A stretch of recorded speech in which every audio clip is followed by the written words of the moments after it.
올라갈 때 소프라노가 너무 힘들잖아요. 하마터면 숨겨옵니다. 그렇기 때문에 베이스나 테너가 막 그때는 잘 받쳐줘야 돼요. 안 그러면 갖다 숨겨갈 수 있습니다. 우리 교회는 마음이 편하고 따뜻한 교회이라 인사하겠습니다. 시작. 앞뒤로 시작. 이 교회는 옆 사람을 보니까 마음이 전혀 편하지 않고 뒷 사람을 보니까 전혀 마음이 따뜻하지 않을 것 같으면 곤란합니다. 우리 교회는 무슨 교회요? 그럼 여러분이 편안하게 돼야 돼요. 여러분이 먼저 행복해야 돼요. 우리 교회는 어떤 교회요? 따뜻한 교회예요. 여러분이 따뜻해져야 그 온기가 이렇게 퍼져나갈 줄 믿습니다.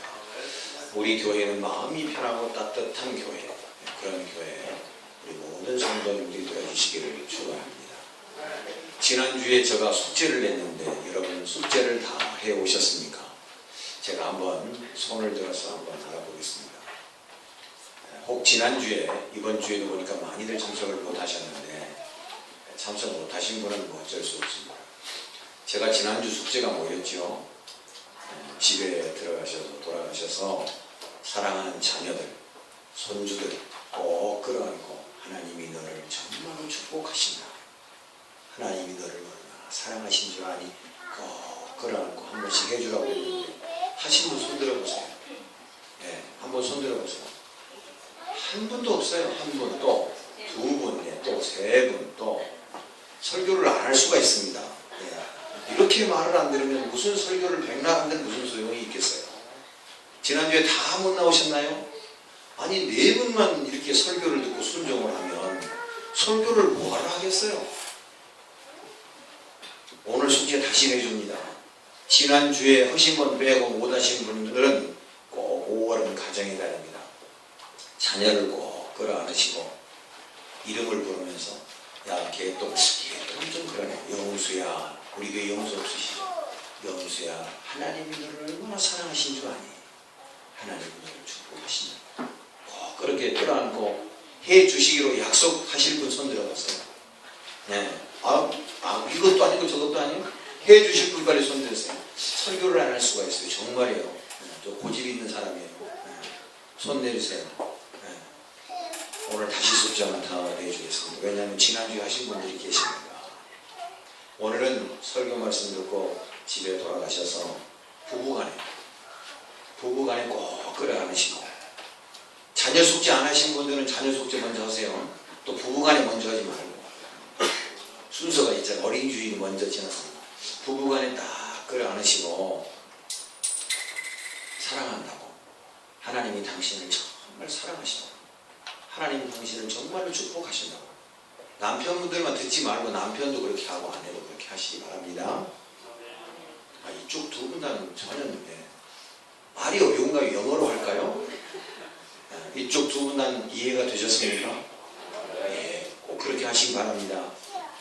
사무엘 선지자는 순종이 제사보다 낫다고 그랬어요. 꼭 순종하세요. 네, 꼭 그거 해요. 100마디의 설교보다 우리가 행함이 있는 한 작은 것이지만 실천할 때 하나님 천지 영광 받으시고 우리에게 하나님의 형상이 보여지는 거예요. 예수 믿는 사람이 하나님의 형상이 보여져야 되지 않겠습니까? 그렇잖아요. 꼭 실천하시기 바랍니다. 한 100여 년 전 거슬러 올라가서 미국 버지니아주 웹스터라고 하는 마을이 있다고 합니다. 그 마을에 안나 자이비스라고 하는 어린 소녀가 살고 있었는데 불행하게도 가족을 다 잃고 어머니와 함께 그렇게 행복하게 살고 합니다. 물론 뭐 큰 행복이야 되겠습니까만 어머니 모시고 그렇게 잘 살았던 것 같아요. 그런데 뜻하지 않게 어느 날 어머니가 그만 세상을 떠나고 말았습니다. 그래서 이 어린 소녀 안나 자이비스는 너무 큰 슬픔에 빠졌습니다. 그리고 어머니의 장례 절차를 잘 엄숙하게 하고 나서 어머니의 산소 곁에 카네이션을 심었다 그럽니다. 꽃을 심었다 그 말이에요. 그 카네이션 꽃이 잘 자랐습니다. 그래서 어느 날 꽃이 피어있는 활짝 피어있는 무덤가, 어머니 무덤가에 있는 카네이션을 꺾어서 가슴에 품고 돌아왔다고 합니다.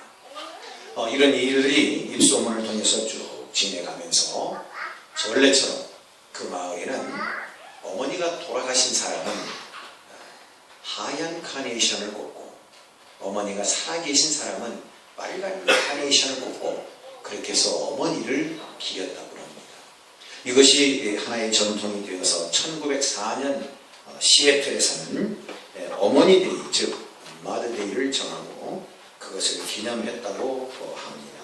또 더 나아가서 1913년에는 매월 둘째 주일을 어머니 주일로 그렇게 정하고 카네이션을 꽂아 드렸다고 그럽니다. 우리나라에는 1956년 5월 8일을 어머니 날로 정했습니다. 죄송하지만 아버지는 그때 죽에 끼지도 못했습니다. 그런데 아버지 입김이 조금 세져서 1972년 5월 8일 왜 어머니 날이냐? 우리도 같이 고생했다. 그래서 어버이 날로 이 날짜 명명이 바뀝니다. 그래서 1972년 5월 8일 그때부터 어머니 날이 다 어르신을 기억하시겠습니다만 어버이날로 이렇게 바뀌어져서 오늘까지 전해지고 있다 하는 얘기입니다. 한 아이가 하늘나라에서 지상으로 내려가게 되었다고 합니다. 세상에 태어나기 전날 밤 아기는 마지막으로 하나님과 이야기를 나누었습니다. 하나님께서 저를 내일 지상으로 보내실 거라는 얘기를 들었어요. 이렇게 작고 무능력한 아기로 태어나서 어떻게 살라고 그러시는 거예요. 그래서 너를 위한 천사를 한 명 준비해 두었단다. 그 천사가 너를 돌봐줄 거란다. 아이는 말합니다. 하지만 저는 사람들의 말을 모르는데요. 그들이 하는 말을 어떻게 알아들을 수 있죠? 하나님께서 말씀하십니다. 네 천사가 세상에서 가장 감미롭고 아름다운 말로 너에게 얘기해 줄 거란다. 그리고 인내심과 사랑으로 네게 말하는 걸 가르쳐 줄 테니 걱정하지 마라. 그렇게 하나님 말씀하셨습니다. 아이는 또 질문합니다. 지상에는 나쁜 사람도 많다던데 그 사람들로부터 저 자신을 어떻게 보호하라는 말인가요? 하나님께서 말씀하십니다. 네 천사가 목숨을 걸고서라도 널 보호해 줄 거야. 아이가 또 말합니다. 그렇다고 해도 제가 하나님께 말하고 싶을 때는 어떻게 해요? 하나님께서 말씀하셨습니다. 그럼 이 천사가 네 손을 꼭 잡고 어떻게 기도하면 되는지 알려줄 거랍니다.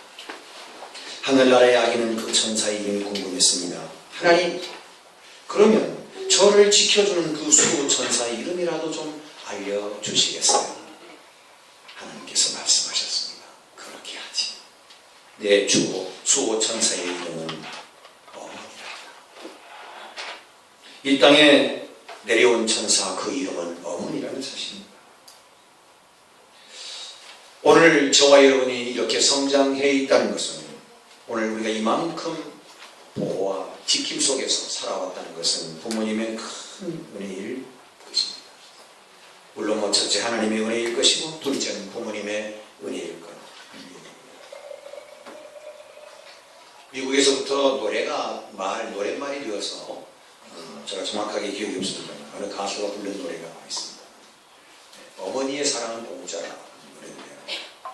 우리 한국에도 그게 이제 버전이 많이 리바이벌 되어서 여러분 많이 한 번씩 들어보셨을 겁니다.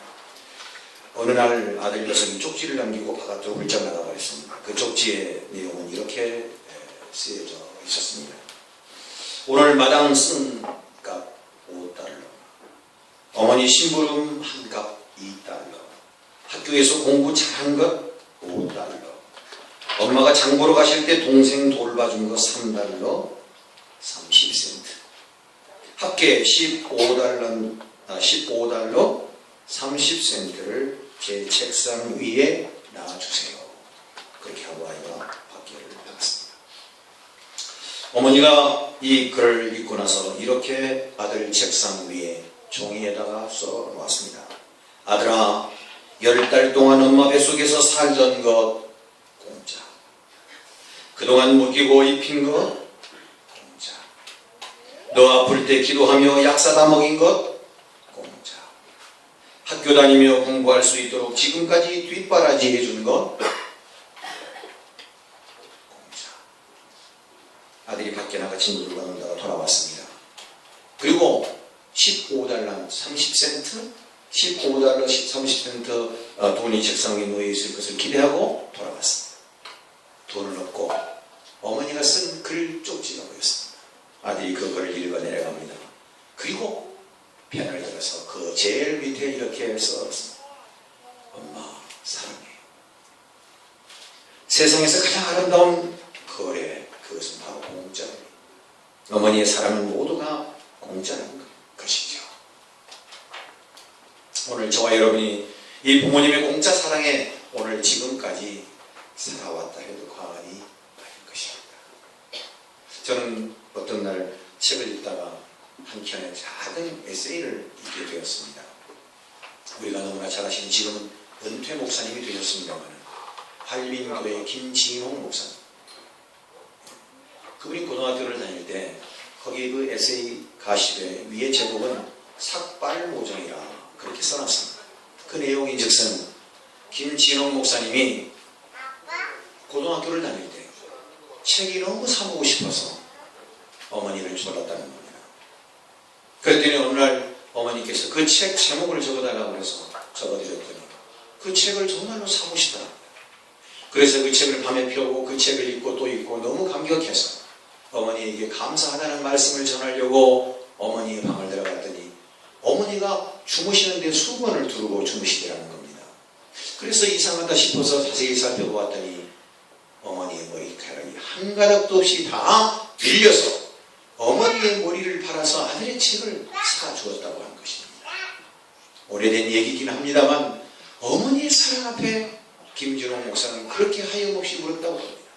계명대학교를 졸업하고 외국에서 공부하고 박사학위를 했습니다. 그리고 우리나라의 가장 훌륭한 목사가 되어 있습니다. 여러분, 어머니의 지극한 사랑 앞에 한국에서 대표라고 할 수 있는, 한국의 이름 속자 대면할 수 있는 훌륭한 목사는 그렇게 어머니의 사랑 속에서 만들어졌다는 사실입니다.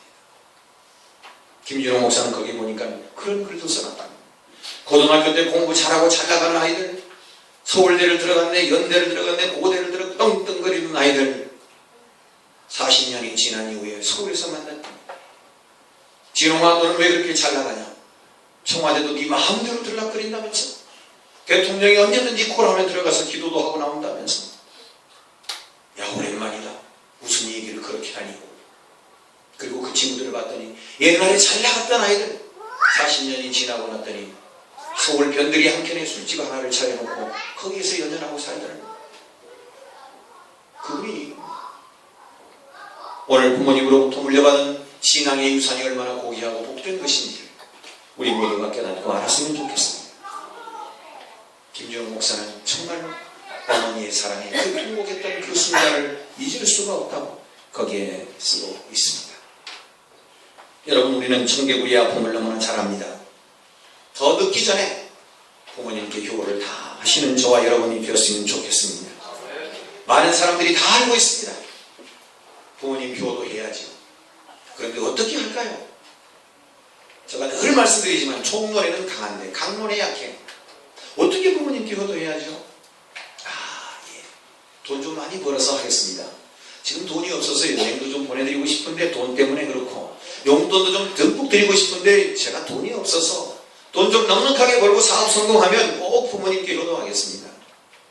어떤 사람은 시간이 없어요. 부모님께 효도를 하고 싶은데 해야죠. 그런데 아이고, 먹고 살아야 되니까 직장 생활 해야죠. 어쩌다가 한번 주말 쉬면 아이들이 자꾸 바깥에 나가자고 보채죠. 뭐 이 모임 저 모임.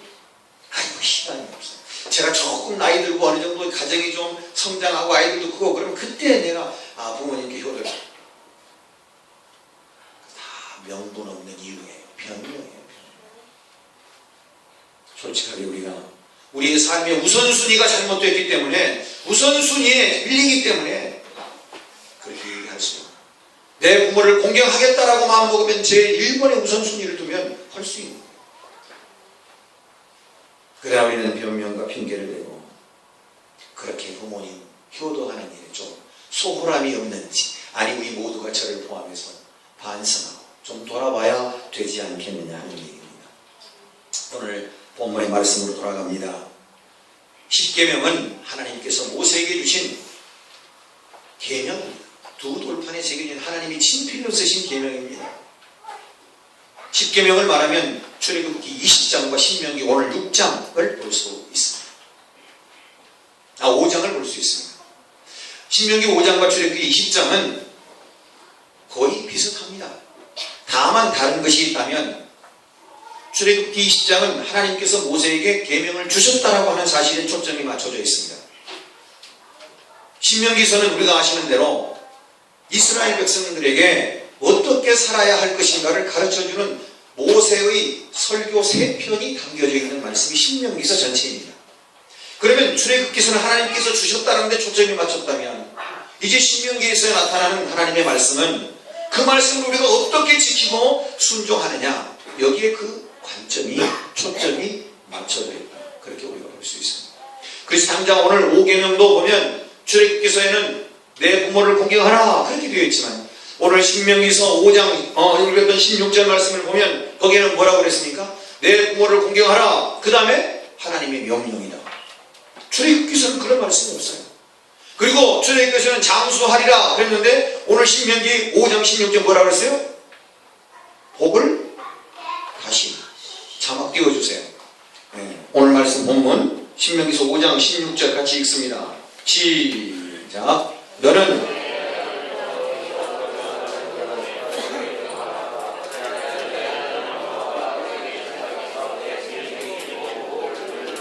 아멘. 출애굽기서를 보면 여러분, 저거는 꼭 좀 있네요. 여러분 출애굽기서를 보면 내 부모를 공경하라. 그러면 네가 이 땅에 장수하리라 그랬습니다. 그런데 신명기서를 보면 어떻게 해요? 이것은 하나님의 명령이라는 거예요. 내 부모를 공경하라. 이거 하나님 명령이다. 이것을 지키면 네가 장수하고 그걸로 끝나는 게 아니라 복을 받는다. 복도 받는다. 그렇게 명령하고 있습니다. 그래서 오늘 저는 말씀의 제목을 내 부모를 공경하라. 여러분, 하나님은 우리에게 말씀하실 때요, 부탁하지 않고 명령하십니다. 여러분, 십계명은 어디 하나를 하십시오. 내가 좀 부탁한다. 이렇게 좀 했으면 좋겠다. 하나님의 말씀이 부탁으로 된 것이 없어요. 하나님의 말씀은 명령입니다. 오늘 본문의 말씀에 기록된 것처럼 부모님을 섬기고 부모님께 효도하는 것은 하나님의 명령인 것을 깨달아야 할 것입니다. 신명기적 역사관은 바로 이와 같은 것을 강조하고 있습니다. 즉 인과 응보의 법칙을 강조하고 있습니다. 네 부모를 공경하라. 이거 명령이에요. 명령을 한 다음에 반드시 거기에 오응이 되는 법칙이 뭡니까? 복 주겠다. 복 주겠다. 그래서 오늘 우리가 하나님의 말씀 앞에 설 때 세상 사람들이 도덕적으로 윤리적으로 당연히 해야 되는 것처럼 거칠이를 하는 그런 효가 아니라 기독교 정신의 효는 근본적인 마음에서 우러나오고 진심으로 드려지는 효가, 왜? 하나님의 명령이기 때문에. 하나님의 명령은 하나님의 부탁이 아니에요.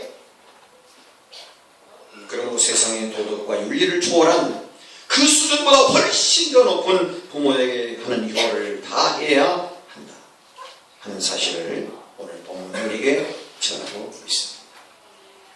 신명기서 28장을 읽어 내려가면 거기에 인과 응보의 법칙이 얼마나 적나라하게 기록되어 있는지 모릅니다. 네가 이것을 지키면 이 말씀을 순종하면 지키면 순종하면 복을 받고 들어가도 나가도 복을 받고 머리가 되고 꼴이 되지 아니하고 우양의 소리가 우양가의 모든 가축이 복을 받아요. 그러나 그 말씀을 순종하지 않으면 나가도 들어가도 저주를 받고 뭐하고 계속 원인과 결과에 대해서 설명합니다. 신명기 28장 15절의 말씀에도 네가 만일 내 하나님 여호와의 말씀을 순종하지 아니하여 내가 오늘 네게 명령하는 그의 모든 명령과 규례를 지켜 행하지 아니하면 이 모든 저주가 네게 임하며 네게 이를 것이다. 계속해서 하나님의 명령 앞에 어떻게 해야 할지를 분명하게 가르쳐주는 말씀입니다. 오늘 부모님을 공경하는 것은 하나님의 절대적인 명령인 것을 우리가 절대 잊어서는 안 되겠습니다.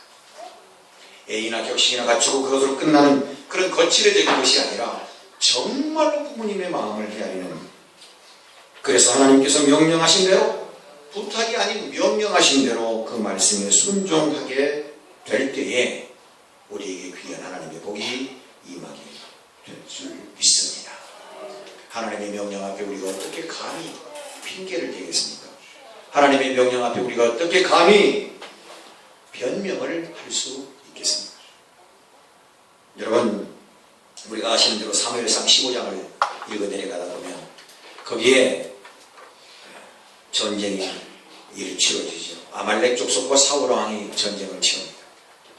사울왕이 전쟁을 치르는데 사무엘 선지자가 하나님의 명을 받고 사울왕에게 명령합니다. 사울왕이 아말렉 족속을 공격하여 거기에서 얻어지는 모든 획득물을 다 불태우고 아말렉 족속을 다 쳐서 죽이라. 그런데 가만히 보니까 사울왕이 좋은 것을 다 골라놓는 거예요. 안 좋고 보잘것없는 건 다 죽이고 처분하고 다 태우는데 좋은 건 다 골라놓는 거예요. 그래서 사무엘 선지자가 묻지요. 당신 왜 하나님 말씀대로 순종하지 않고 왜 그거 자꾸 좋은 것만 가려서 그렇게 옮겨놓느냐고. 그랬더니 사울왕이 말이 또 걸작이에요. 뭐라고요? 하나님 앞에 제사를 드리기 위해서 좋은 것을 모아놨다.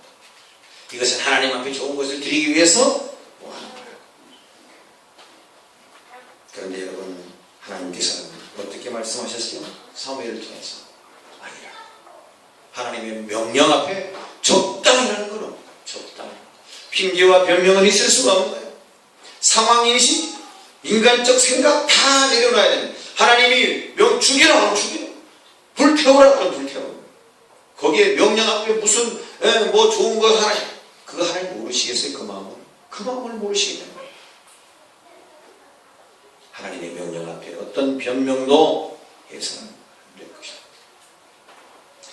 하나님의 명령인 부모님의 교를 다 하는 것은 오늘 우리에게 주신 계명이고 하나님께서 주신 명령이라는 사실을 우리가 꼭 기억해야 할 것입니다. 어떤 변명도 어떤 핑계거리도 만들어서 이 명령 앞에 불순종해서는 안 될 것이다. 그 말입니다. 그렇다면 어떻게 공경을 해야 할까요? 부모님께 어떻게 공경을 해야 할까요? 부모님을 어떻게 공경해야 할까요? 첫째는 존경하는 것입니다. 존경하는 여러 가지 방법이 있겠습니다만은 부모님을 존경해야 됩니다. 부모님이 약점이 없겠습니까? 부모님이 단점이 없겠습니까? 허물이 없겠습니까? 그러나 그럼에도 불구하고 부모님을 존경해야 될 존경. 열왕기상 2장을 보았더니 솔로몬 왕이 위에 등극을 합니다. 왕이 올라섰습니다. 솔로몬 왕이. 그런데 이 솔로몬 왕의 등극을 앞두고 쿠데타가 하나 일어나죠. 그 아들이 누굽니까? 아도니아입니다. 이 아도니아가 쿠데타를 일으켰으나 실패합니다. 그리고 솔로몬 왕이 왕권을 잡고 왕좌에 앉아 있습니다. 그때 그 어머니 누구지요? 밧세바라고 하는 여인, 이 밧세바가 솔로몬 왕 앞에 나타납니다. 그때 솔로몬 왕이 왕좌에서 벌떡 일어나서, 여러분 오늘 성경을 죄송합니다. 열왕기상인가요? 사무엘상.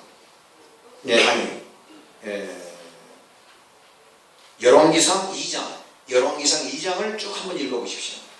열왕기상 2장을 쭉 읽어보시면 솔로몬 왕이 왕좌에 앉아있다가 어머니가 아도니아에 대한 이야기를 전하려고 찾아왔을 때 왕좌에서 솔로몬 왕이 벌떡 일어납니다. 그리고 어머니에게 큰 절을 올립니다. 여러분, 당대의 솔로몬 왕은 여러분 어떤 위치인지 여러분 아시잖아요.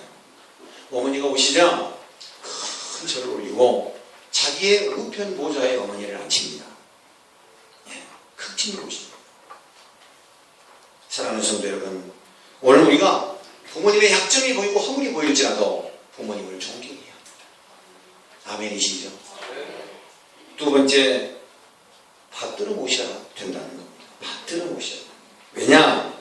우리를 위해서 희생하셨기 때문에, 우리를 위해서 봉사하셨기 때문에, 우리를 위해서 마른 자리에 진짜 다 우리를 위해서 헌신적인 사랑을 베푸셨기 때문에 오늘 우리는 부모님을 받들어 모셔야 된다는 겁니다. 보답하는 삶, 그 삶이 바로 받들어 모시는 삶일 것입니다.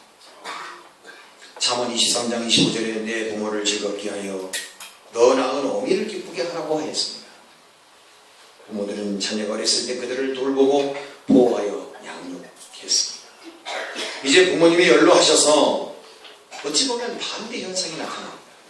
우리가 아주 어렸을 때 아주 먹을 수 있게끔 잘 갈고 잘 빻아서 숟가락에 담아서 아이의 입에 넣어주지 않습니까? 먹으러. 우리가 아플 때 어떻습니까?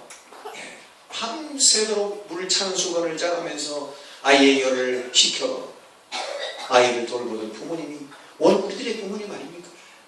우리가 걸음마를 할 때 넘어질까 싶어서 붙들고 또 붙들고 행여라도 위험한 곳에 갈까 봐서 그를 안고 늘 우리를 보살펴 주시지 않았습니까?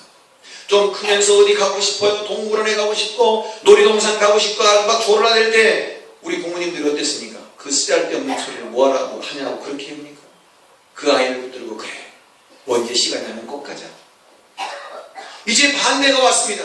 우리의 부모님이 연세가 많으셔서 잘 잡수지 못합니다.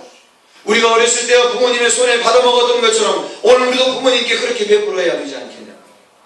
거동이 불편하십니다. 우리가 어렸을 때 걸음마를 배울 때 부모의 손을 의지하고 걸었던 것처럼 오늘 우리가 부모님을 그렇게 부축해 드려야 되지 않겠냐 그 말이야. 부모님이 아픕니다. 노쇠하여서 모든 육체적으로 노쇠하셔서 몸이 불편해요. 우리가 아플 때 밤새 물수건을 짜서 그 열을 떨어뜨리고 그 아이를 강화해 준 것처럼 모릅니까? 부모님을 그렇게 모셔야 되지 않겠냐. 내가 어렸을 때 어디 가고 싶어서 그렇게 보채고도 보챘을 때 부모님이 나를 잡아서 나를 데리고 좋은 곳으로 데려간 것처럼 오늘 부모님이 가시고 싶은 곳이 있다면 그렇게 모셔야 되지 않겠냐 그 말이야. 이것이 바로 부모님을 받들어 모시는 일이 아닐까요? 세 번째로 부모님을 어떻게 우리가 공경하고 효를 해야 할까요? 그것은 부모님을 공경한다는 것은 부모님을 신뢰하는 일입니다. 여러분, 부모님께 작은 것이라도 다 말씀드려요. 아이고 세대가 달라서 아니 괜히 이런 얘기하면 부모님 걱정하시니까 갭이 있었어요. 이런 얘기하면 어머니 걱정하시고 부모 그래도 이게 같이 여러분 세상을 오래 사신 부모님만큼 좋은 지혜를 갖고 있는 분이 없습니다.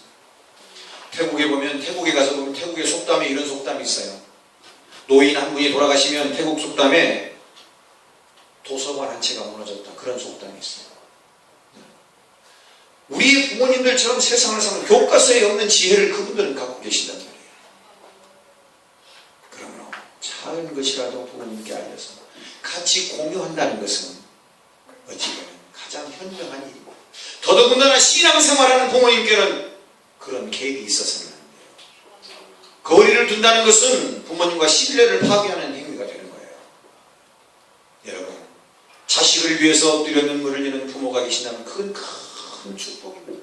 그런 부모에게 자기의 사소한 것, 자기 아무런 별것 아닌 것 같지만 모든 것 다 부모님께 말씀드리면 부모님이 기도하면 하나님께서 빨리 응답하신다는 거예요. 우리가 너무나 잘 알지 않습니까? 사랑하는 성도 여러분, 어떤 것이든지 간에 지혜로움이 필요하겠습니다만 부모님과 사이에 흉허물이 없어야 돼요. 이런 건 감추고 저런 건 안 알리고 그렇게 가려서 해서는 그건 부모님을 신뢰하지 않기 때문입니다. 이 5월 오늘 어버이 주일에 부모님과의 관계 속에서 작은 것이라도 함께 공유하고 함께 기도하는 그런 귀중한 부모와 자식과 부모 그런 좋은 관계가 부모님을 공경하고 부모님을 신뢰하는 중요한 일일 것이라 생각합니다. 우리가 부모님을 신뢰한다면 진정으로 아름다운 관계가 이루어질 것입니다. 작은 것 가지고도 함께 공유하고 아파하고 괴로워하고 같이 기뻐하는 일이야말로 하나님이 기뻐하시는 명령 앞에 순종하는 삶이 되지 않겠나 그 말이에요. 오늘 말씀으로 되돌아가면 내게 준 땅에서 내 생명이 길고 복을 누리리라 그렇게 말씀하셨습니다. 세상을 향한 1계명부터 4계명은 하나님에 대한 계명이요 5번째부터 10번째 계명은 이웃과 내 가족에 관한 계명이라면 그 계명 중에 가장 중요한 축복의 말씀이 담겨져 있다는 사실입니다. 사랑하는 성도 여러분, 드린 말씀처럼 인륜에 관한 계명 첫 번째가 부모에 관한 계명입니다. 우리가 어찌 부모님을 업신여기고 부모님을 공경하지 않고 그 무엇으로 하나님의 사랑을 말하고 하나님의 말씀을 우리가 어떻게 듣고 해석해야 하겠습니까? 오늘 우리가 하나님의 명령 앞에 순종하는 자가 되고 그 순종의 차원이 세상적 도덕과 윤리를 뛰어넘는 차원 높은 부모님의 효를 다하여 공경을 다하여 복을 받는 저와 여러분 되시기를 주님의 이름으로 축원합니다. 마지막 네 번째, 부모님을 공경하면 영적인 복을 받습니다. 영적인 복. 물론 육신적인 복, 물질적인 복도 중요하겠습니다만 가장 우리가 삶에서 중요한 영적인 복을 받습니다. 성경은 살아있는 하나님의 말씀입니다. 에베소서 6장 1절에서 3절의 말씀을 보면 잘 아시는 말씀입니다. 자녀들아 너희 부모를 주 안에서 순종하라. 이것이 옳으니라. 내 아버지와 내 어머니를 공경하라. 이것은 약속 있는 첫 계명이니 이는 네가 잘 되고 땅에서 장수하리라 했습니다. 여러분, 아직도 예수 믿지 않는 부모님이 계시냐고 기도해야 돼요. 기도해요. 가장 큰 효도는 뭘까요? 하나님 나라에 들어가는 천국의 소유자, 영원한 영생을 취하는 복된 길을 부모님께 소개하는, 바로 그것이 가장 큰 효도가 아닐까 생각이 되어집니다. 어머니는 자녀를 출산할 때 207개의 뼈마디가 열린다고 합니다. 저도 사실 잘 모릅니다. 산부인과 의사 선생님들이 하시는 말씀입니다. 여러분, 220개도 아니고 207개의 뼈마디가 열린다는 거예요. 놀랍지 않습니까? 힘들었지 않습니까? 그런데 여러분, 이게 뼈 한두 개만 골절돼도 얼마나 아프고 고통이 커요. 이거 말로 쓰는 거예요. 그런데 207개, 보니까 다 모르셨구만요. 207개 그러신 것 같아요. 207개 뼈마디가 다 열려서 아이를 출산합니다. 그런데 그 고통이 이루 말할 수 없다는 거예요. 그런데 아이가 빵긋 웃는 그 모습에 그 모든 고통이 다 사라져버린다는 거예요.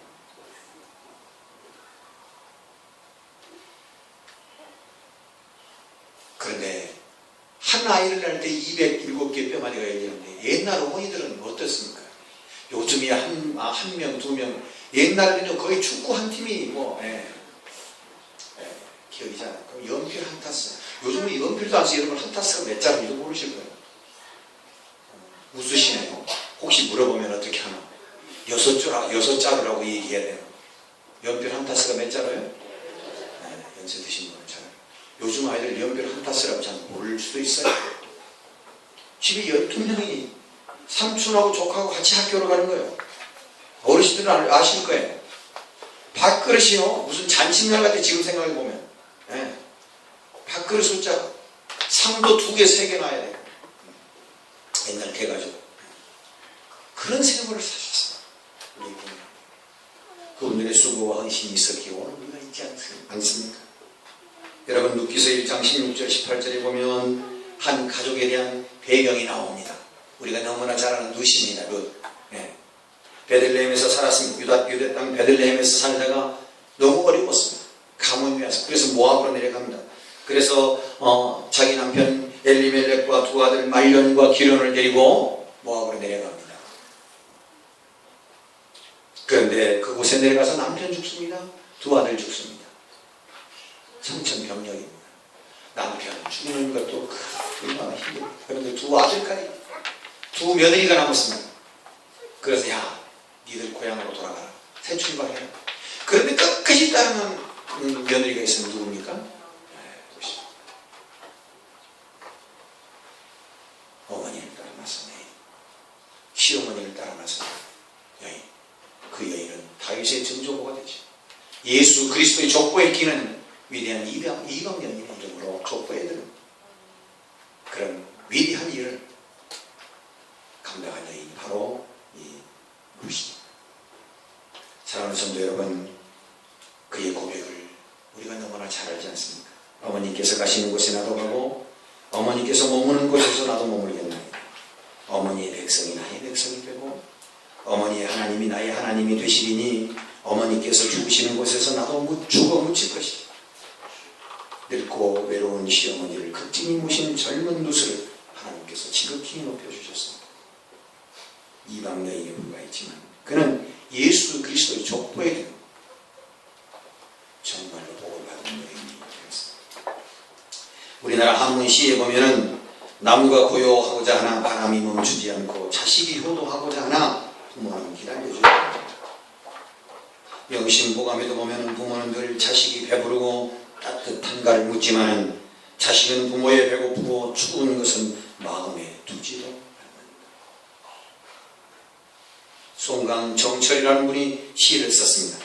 어버이 살아계실지 섬기기를 다하여라 지나간 후면 애달프다 의아니 평생에 고쳐 못할 일은 이뿐이다. 내 자식들이 해주기를 바라는 것과 똑같이 우리의 부모님에게도 그렇게 행하고 살아야 되지 않겠습니까? 내 자식이 나의 가벼운 부분을 긁어주는 거지.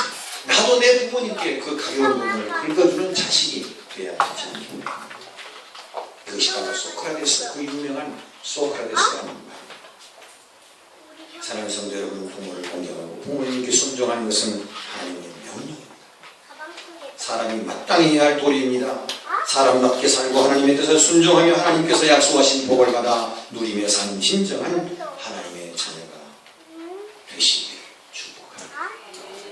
따라합시다. 어머니 사랑합니다. 어머니 사랑합니다. 아버지 사랑합니다. 왜 아버지는 좀 뭐 기분이 안 좋으세요? 좀 같이 크게 해주세요. 아버지 사랑합니다. 기도하겠습니다. 사랑하는 아버지, 너희 주의가 너희 부모를 공경하라. 이것이 명령이다. 주님 말씀하셨습니다. 명령 앞에 우리가 무슨 핑계를 무슨 변명을 할 수 있겠습니까? 그 명령에 순종하고 그 명령에 순종하면 하나님이 복을 주신다 했으니 말씀대로 순종하며 우리의 부모님의 마음을 편케 하고 살아생전 부모님께 효를 다하는 귀하고 복된 성도들 다 되게 하여 주옵소서. 거룩하신 예수님 이름 받들고